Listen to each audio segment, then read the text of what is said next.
Welcome back, and now for part two of Urban Legends.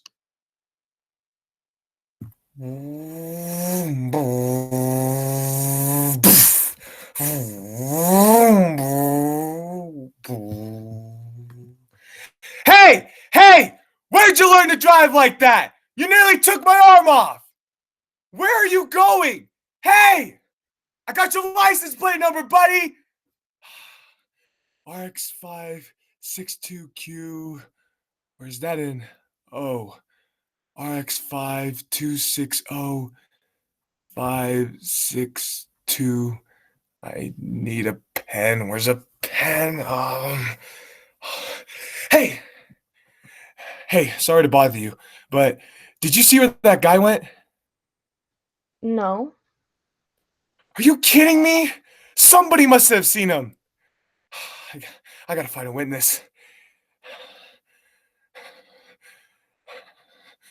Calm down. Take a minute. You're all worked up. Tell me what happened.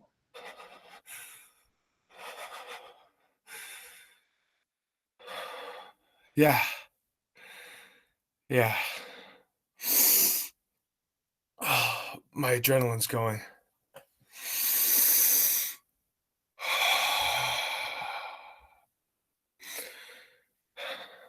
I was crossing the street. I just graduated from high school an hour ago, and I'm meeting with some buddies over at that frost shop. I was using the crosswalk, and this blue car whipped around the corner, and I didn't see the driver. The streetlight was bouncing off the windshield. You know, just the glare where his head should have been. So I jumped out of the way, and his front bumper nearly took my arm off. The guy didn't even stop. What time did this happen? Right now, like 30 seconds ago. What time is it now? It's 8:30 and 15 seconds. Wait. Aw, great! He busted my watch. The face is smashed to bits, and it's frozen on 8:30 and 15 seconds. Well, at least we have the exact moment of impact. What good is that going to do? It's a starting point. A starting point for what? The guy just took off and I didn't even get his license plate. What was it? RX625. Do you have a pen? A pen. A big pen. A writing utensil. Wait, listen. I'm sorry. I'm all worked up, and you're just trying to help me. I'm just trying to help. Maybe I should go get myself to the hospital. Get my arm checked out.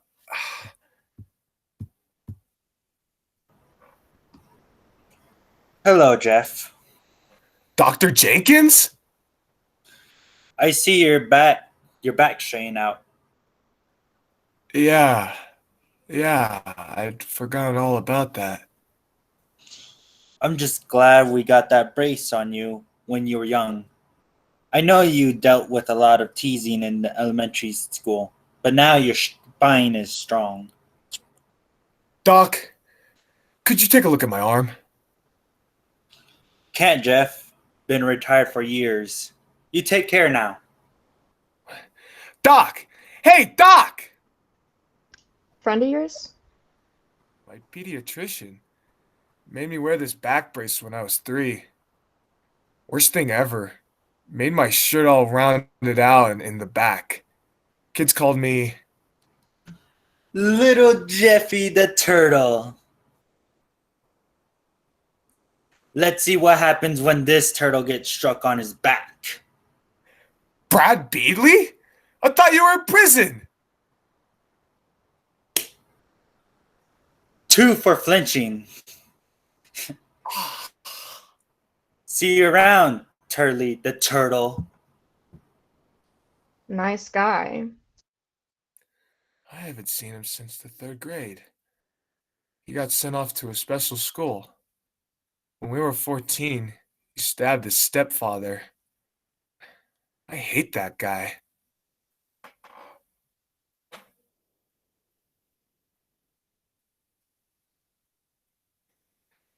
Dad? Why aren't you at home? What are you doing with that bike? Not until Christmas, Jeffrey. That was our deal. Then I'll teach you to ride it. Dad, I need help! He's gone. But I... You got chocolate all over your face. You're a mess. Mom? What the heck is going on around here? The beautiful blonde, Monique, walks straight up to Jeff and plants a kiss on his lips. She then tussles his hair and disappears. Jeff stares off with a goofy grin on his face. Who was that? Monique Lopez. My first kiss. 6th grade.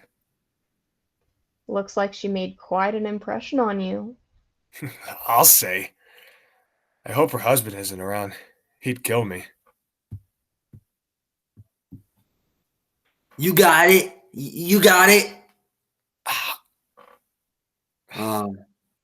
Smooth move, X-Lax. Son, how many times have I told you to put your bike in the garage? Well, maybe if you would look where you were going when you were backing up the car. Are you talking back to me, young man? No, sir. I shall be telling this with a sigh, some more ages and ages hence. 2 roads diverged in a wood, and I took the ones less traveled by, and that has made all the difference. Excellent job, Jeffrey. Son, I just put up a new net. You know, how about a little one-on-one? Okay. Failed again, Jeffrey. Not worth the paper it was written on. Will you go to the Sadie Hawkins with me? I was sort of... Sure. I'd love to. Want to go to Sadie Hawkins? Well, I sort of... I'll make it worth your while. Oh, yes! Girl 2 disappears. Girl 1 reappears and slaps Jeff. Girl 1 disappears, and then Girl 2 reappears. Actually, I'm going with someone else. Hope you don't mind, but he just broke up with his girlfriend. Maybe I'll save you a dance. Son, how many times have I told you not to leave things in the driveway? You will remove every square inch of toilet paper from my house, or I'll see that you never graduate. Do I make myself clear, young man? Yes. Okay, son. Now, owning a dog is a big responsibility. This isn't a game, all right? Now, what are we going to name him? I don't know. I like Max. Me too. Jeffrey, I'm moving out. You see, daddies and mummies fall out of love, but it doesn't mean I don't love you too. I just found someone else to love too. What's his name? Max. We're changing the dog's name. How about Fido? Whatever. I don't care. You got it. You got it. You did it. You just won the game. Son, it's about Fido. I was backing down the driveway and I forgive you for the toilet paper. Congratulations.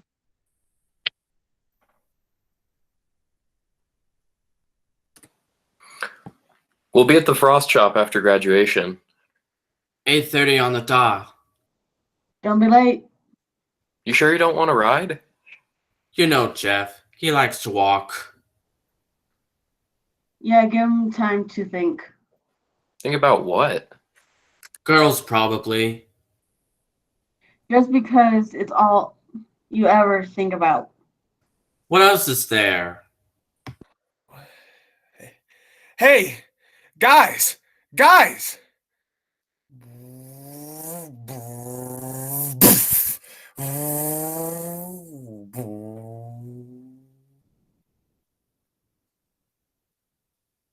What are they looking at? Take your time. What do you mean? Take your time. Look at your watch. What time is it? It's broken. Just tell me what time it is. It's still exactly 8:30 and 16 seconds. That's strange. Second hand just started moving again. 1 second has passed. What are you talking about? In a moment, you will walk over to that group of people and you will see yourself lying on the ground. Your life has just flashed before your eyes. You're crazy. Who are you? I'm your guardian angel. At 8:30 and 15 seconds, you were crossing the street. A car hit you. The driver was drunk and speeding. Your body was thrown into the air, and every bone was broken except for the bones in your right arm. You died instantly. I don't believe you. You're sick. This isn't something you joke about. What's wrong with you? Let me in here. Let me look. No. No. This isn't real. This is a dream. Don't be afraid. This Don't be isn't afraid. real.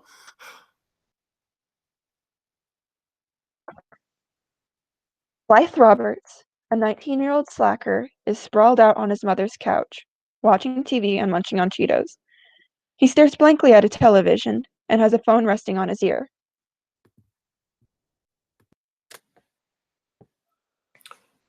Uh-huh. Uh-huh. No. Listen. Listen to me. Are you listening? If you were listening, you'd shut up for a minute. Are you ready? No, don't apologize. Just listen. Are you ready? Good. Here it is. I can't do it. I thought you were listening. All right. I can't do it. And let me tell you why I can't do it.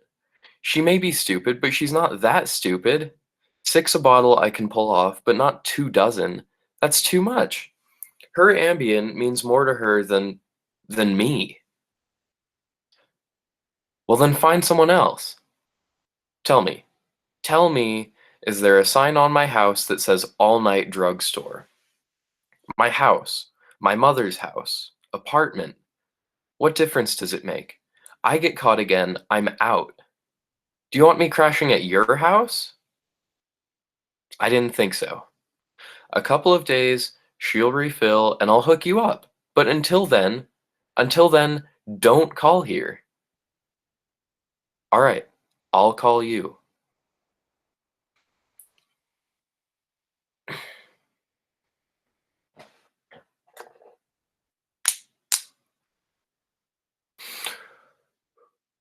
What, my dear audience? Do I disgust you? Do I bother you? You've never seen a truly motivated young man? Huh? Ambien is my ticket out of here. It's that good. Heck, you can go online now and get it without a prescription as long as you've got the cash. Unfortunately, that brings the street value down, but most people who are desperate enough that they'd take prescription sleeping pills, horse tranquilizers, a bottle of NyQuil, or a shot of rubbing alcohol don't have the collateral or the initiative to actually go online to order their junk.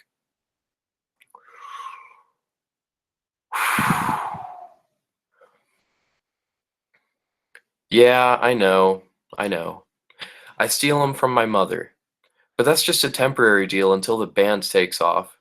I play guitar. Well, I'm learning to play. Okay.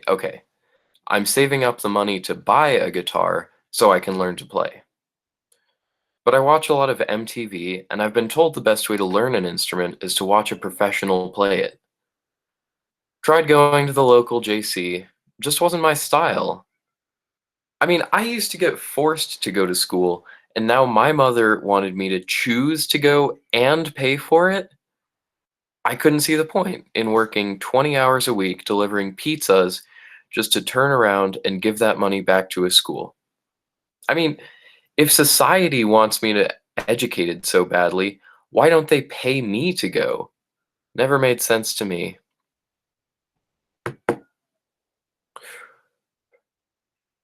I haven't been selling her Ambien for very long, and it's not like she needs all those pills. She shouldn't still be having problems going to sleep. I got over it years ago. Why can't she? My father went out one night for a quart of milk, and that was it. Sometimes I'll joke that he decided to walk to Wisconsin to get it. I know, I didn't ever think it was that funny either. So she starts with the pills. She says it helps her forget. Forget what? That he left? It wasn't that eventful of a night, just a regular old Thursday. Sitting around the table, getting ready for dinner, and as I sat there poking at my tuna noodle casserole, she kept telling me, "Don't you dare start eating without your father. We can't start without your father." Well, by 11 that night, I had had it. I threw the plate of cold noodles at the television and I forgot about it. That's all it took. That's all it took. I don't care if you believe me. Doesn't bother me a bit. This setup's only temporary. Like I said, the band should be getting a contract by the end of the year. Just a matter of time.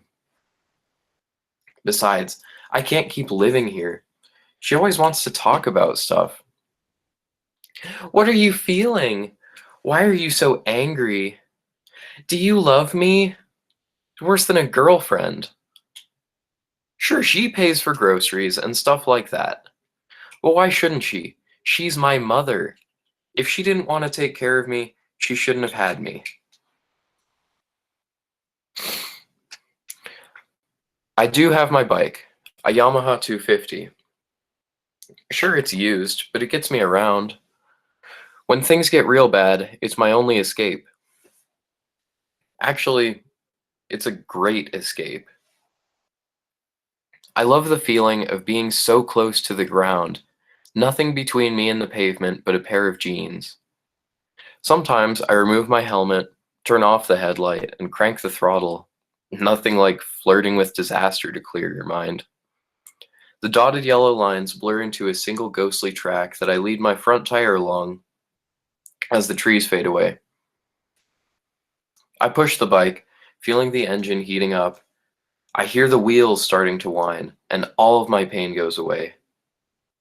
These late night rides have always worked for me, but lately I've needed something more.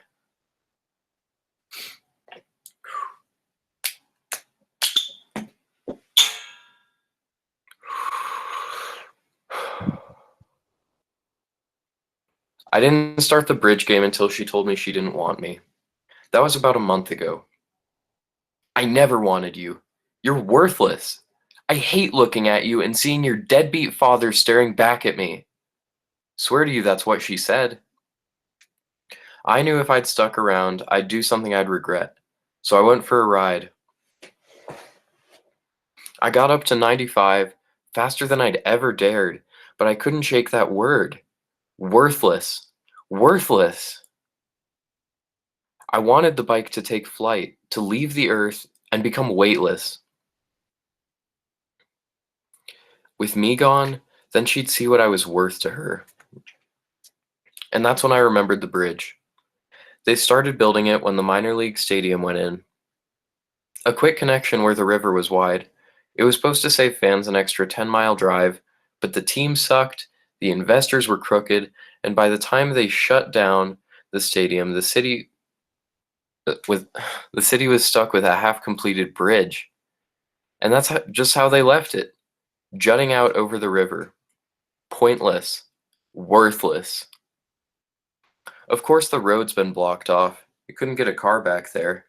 But my bike fits just fine through the concrete barricade.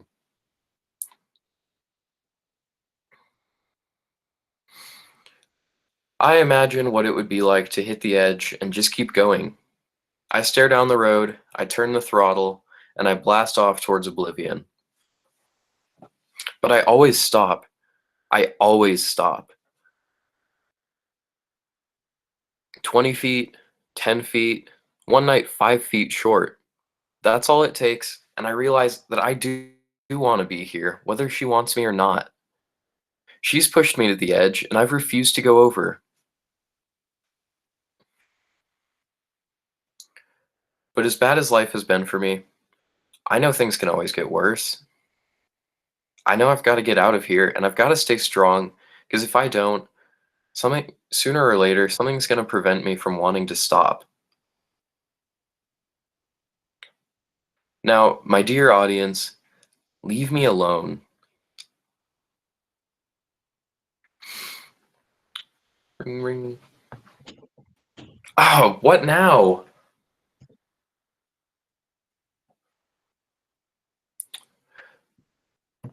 Yeah? Mr. Roberts? He left for a quart of milk about 7 years ago. Expect him back any minute now. Mr. Blythe Roberts? Who is this? Your mother, Suzanne. Yes? Tell me who this is. My name is Deputy Roger Kugel. Listen, I don't know anything about the kid who OD'd last month. I met him once at the party, and that was it. I thought we settled this when I'm with the Highway Patrol. Oh. Son, there's been an accident. Your mother, she passed on about a half hour ago. I don't understand. I'm sorry, son. Your mother was hit by a drunk driver. She's dead. Oh. Son? Thank you for calling. Hello?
We see an elderly couple, Frank and Margie Nutley. He is reading his paper.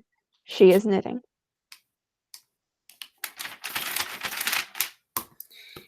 It was the strangest thing. A night much like tonight, wasn't it, Margie? Huh? I said it was a night much like tonight. Yep, just like tonight. Margie was knitting. I was just reading the paper. We'd had a couple of calls like this before. Well, not quite like this. What'd you say, Frank? I said not quite like this. Well, no, don't be stupid, Frank. I didn't mean they were exactly like this, silly things. Like people wanting to order pizzas or calling to tell us we'd want $1 million.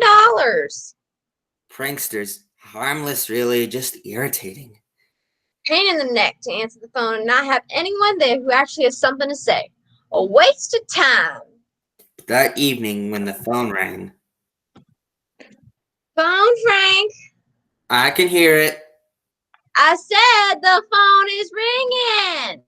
I know. Deaf old bat. Hello? Mr. Frank Nutley?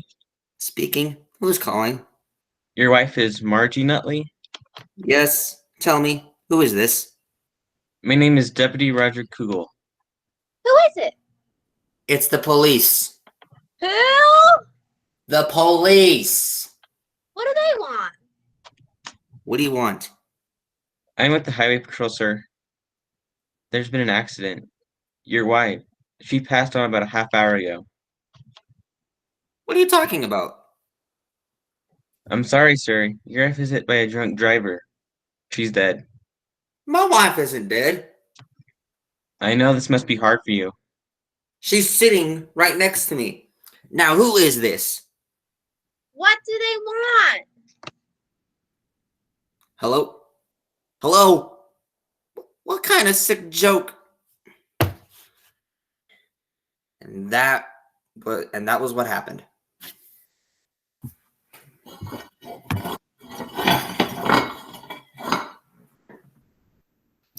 He's not a bad kid.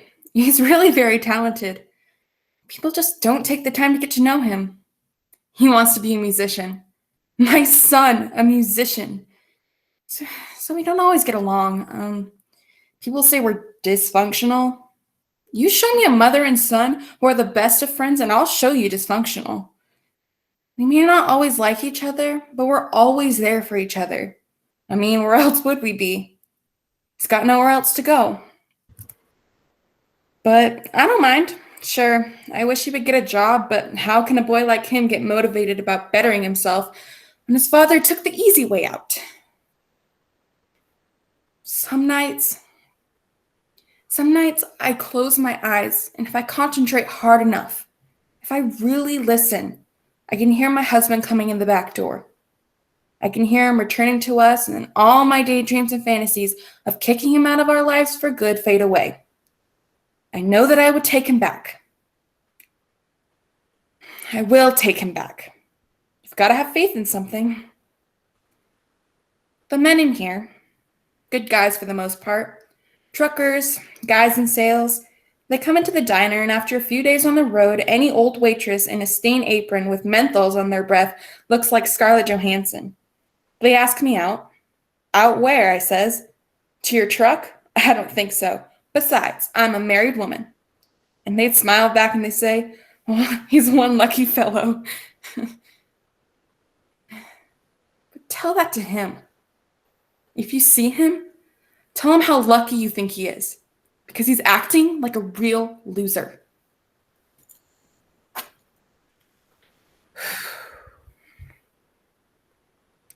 Can y'all keep a secret? Now swear to me you won't tell another living soul. All right, I trust you. Blythe's birthday is coming up, and I've been saving a little money for a rainy day. So I went to the rent-a-center, thinking about getting one of those Blu-ray players, and I saw it in the window. A red guitar, just like the ones he watches them play on MTV. It's called a Strat, whatever that means, and it's all his. All I've got to do is pay $19.95 for the next 12 months, and we own it. Denise, one of the ladies I work with, she says we need some sort of amplifier, but I don't think he plans on playing it all that loud. At least not in the apartment. So that can wait until he gets paid for some shows. I just can't wait to see the look on his face. Hey, can I get some freaking eggs over here? All right. Hold your horses. I'm moving as fast as I can. Let the dang thing burn out. Oh well. Back to work. I said I'm coming. We see Justin Bridges, a teenager sitting next to his phone, flipping through the phone book. Another teenager, Brenda Hunter, excitedly enters the room. Did you start without me? I just called a couple. Who? Blythe Roberts. No way. That loser? Yeah. And? Mommy's dead and daddy's never coming home. You're sick man. Hey, this is all your brilliant idea. It was pretty brilliant, wasn't it? Had a scare a couple minutes ago, though. Someone star 69 you? I told you we better start using the payphone. No, some old guy. Old guys never know about Star 69. Told him his wife was dead. Yeah? And she was sitting right next to him. What did you do? I just hung up on him. He's probably still sitting there trying to figure out what the heck's going on. All right. I was just at the grocery store, and guess who I saw? Who? Mr. Thompson's wife. The math teacher? Yeah. I walked up like all straight-faced, and I was like, "Oh, hello, Mrs. Thompson. How's your husband enjoying spring break?" And she smiled back at me, totally thinks I give a rip. And she's all, "Just fine, young man. I'm on my way to the movies with some friends of mine. He didn't want to go. He said he'd rather stay home and read a book." Thompson. Here it is. Wade. Wade? Ugh. Wade and Helen. What do you have in his class? A D? He is all yours. Hello, Mr. Thompson? Is this Mr. Wade Thompson? My name is Deputy Kugel, sir. There's been an accident.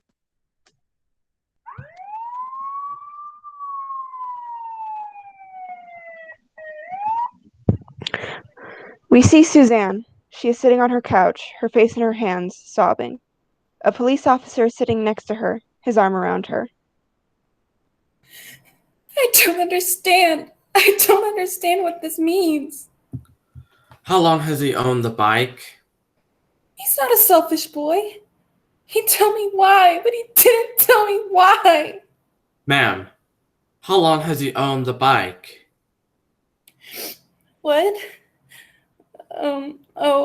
I don't know. It was his father's.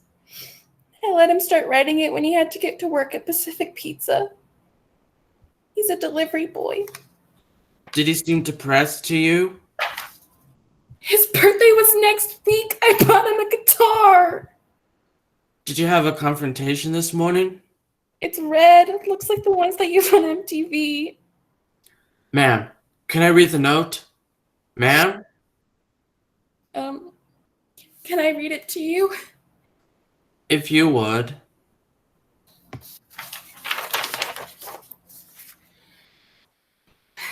This is it. Now that they've both left me, I've got no one left. No one will miss me. I feel no guilt because no one will be hurt.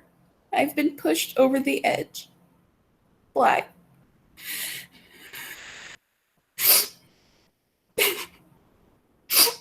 I didn't leave him. I would never leave him. He's all I had. He's all I have left. Who do you want to do next? I don't care. Close your eyes and pick a name. All right, let's call. They call us con men. Or women. But what we do is con people. We gain their confidence by offering them things that seem too good to be true. And if it seems too good to be true, it is. I'm Cooper. She's Lucy. We're what you might call small time. We turn the quick cons. But we look up to the legends, like Victor Lustig, who sold the Eiffel Tower for scrap metal. The guy he sold it to was so embarrassed. When he realized the scam, he never told anyone. So Victor found another rope and sold the Eiffel Tower again. Then there's the granddaddy of them all, Gregor McGregor. In the early 1800s, he claimed to have discovered an island full of timber, rubies, and other natural resources called Poyas. Hundreds of eager Brits bought up plots of land and set sail towards his coordinates, which led them right to the middle of the sea off Honduras. Many of them never returned. And good old Arthur Ferguson, a Scot who sold Buckingham Palace, Big Ben, and even the White House. He didn't get caught until he tried to sell good old Lady Liberty herself. But that's the thing. All three great con men, all three were eventually caught because they didn't know when to stop. That's the one thing that drives all cons. Greed. Your Mark is too greedy for his own good, so he falls for the con. And as a con man, You have to keep your own greed in check, or else you'll get caught. So we made a deal a long time ago. Keep it small, keep it simple, and always split the profits straight down the middle. You gotta trust your partner, but it also helps when you're in love like we are. Have you got the mutt? Ugh, picked him up at the pound this morning. Yappy little dog. I'll be glad to get rid of him. I'll be right around the corner. Good luck. Luck. We see the counter of a convenience store at a train station. A clerk stands behind the counter reading a magazine. Good morning, little lady. Good morning. Shut up! Stupid dog. Guess he's nervous about going on the train. What kind of a mutt is he? Oh, I don't know. He was a gift. Would you mind... Yes? Oh, never mind. I'll manage.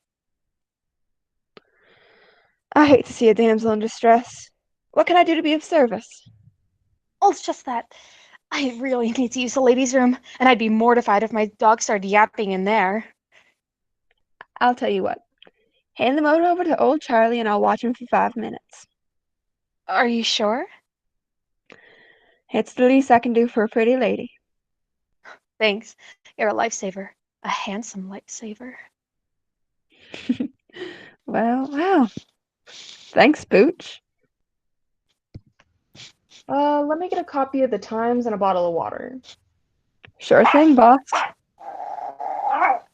I don't mean to be a snob, but wherever did you get that beautiful specimen? What do you mean?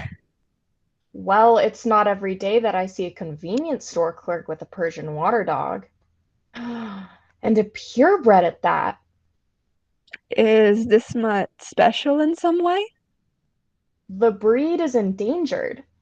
I've only seen one other in my life as a dog enthusiast, and that was at auction. It went for nearly $40,000.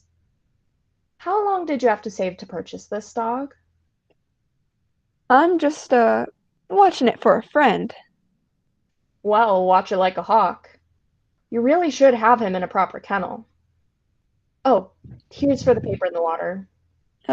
No thanks. It's on the house. Really? Well, have a nice day. Yeah. A mutt worth 40,000. Holy cannoli. I'm back. I hope the little rat wasn't too much trouble. I have to admit, I was half tempted to just get on my train and leave him behind for good. But you've been so sweet. I couldn't do that to you. You know, I've gotten rather attached to the little feller. Really? I think he's got the personality of a wet rag. Where did you get him? My fiance. I'm sorry, ex-fiance. The dog was a present for our 5-year anniversary. Most women who date stockbrokers expect diamonds or a trip to the Bahamas. Well, at least that's what I expected. Instead, he bought me this stupid dog. Probably picked it up at a pound for all I know. So I called off the engagement. He kept the condo. I got the fur ball. I'd be willing to take him off your hands. Excuse me? I was only kidding about leaving him behind. I'll pay you for him. Well, I don't know. He was a gift, and I wouldn't feel right about just leaving him behind on the train platform. $800. It's all I've got in the register. $800? I feel like I'd be robbing you. No. Like I said, he and I have got very attached.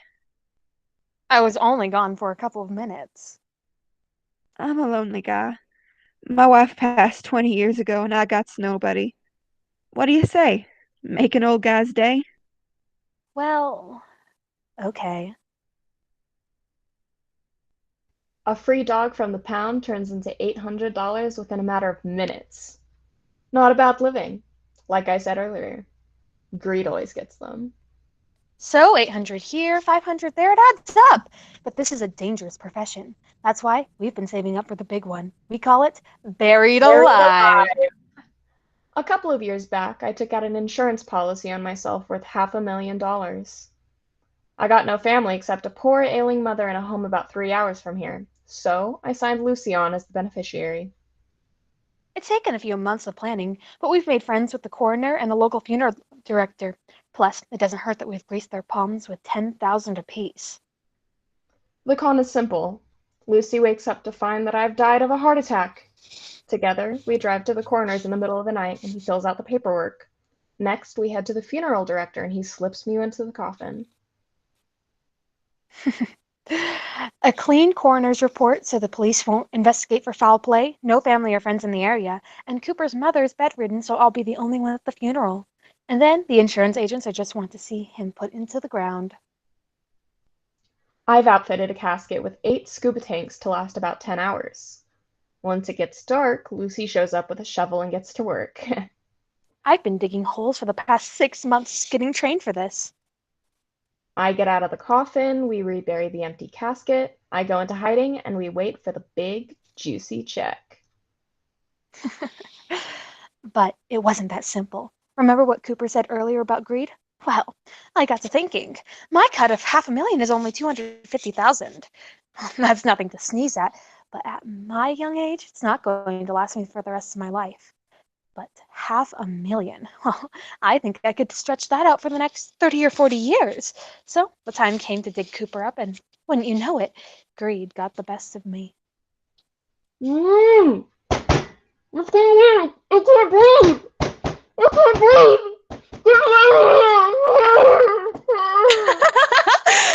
The big fat check came, and I was on my way to beautiful Paris when I heard a knock at the door. Just a minute! I'll be right there. 3 thugs enter. Louis, Frank, and Guido. They are dressed in pinstripes, have pinky rings, and Frank's face has a large scar. Oh, I guess you let yourselves in. Are you the movers? Where's Cooper? He died. Where is Cooper? I swear, he's dead! I have the death certificate to prove it! Go get it.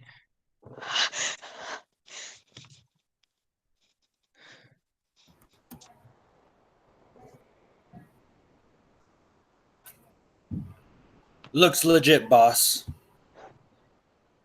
That's too bad for you. What do you mean? How long you and Cooper been together? Oh, just over 3 years? And didn't you wonder where he was all those late Friday nights?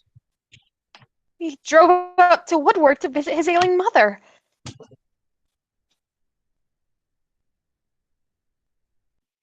Cooper ain't got no ailing mother. He doesn't? He was in my room, my card room, losing his shirt. What? He owes me a cool $1 million. Today is the deadline. Emphasis on dead.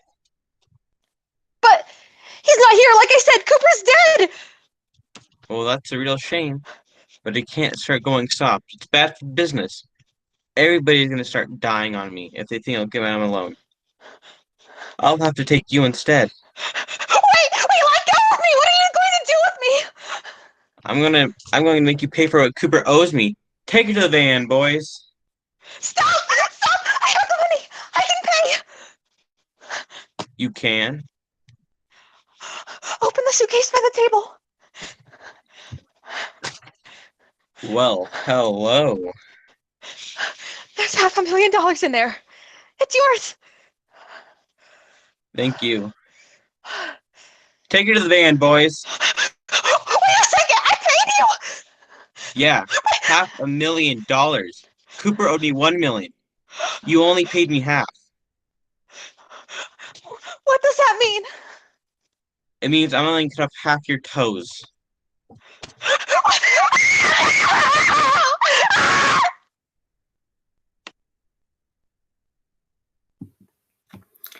Let these stories be a warning to all of you. When you walk out to the parking lot, be sure to check the back seat of your car. This is a small enough town that it would be pretty easy for someone to figure out that you were going to be away from home for a couple of hours tonight, enjoying a play at a local high school. Who knows what may be waiting for you home? Remember to lock all the doors and close all the windows. As you drive up to your house, be aware of the upstairs light suddenly turning out, or the shadows that seem to slip past your car.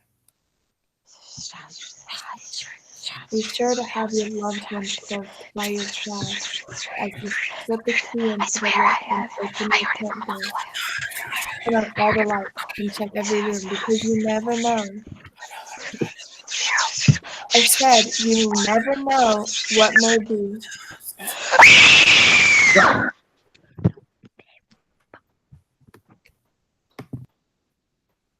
What may be lurking in your closets or under the children's bed. And always remember,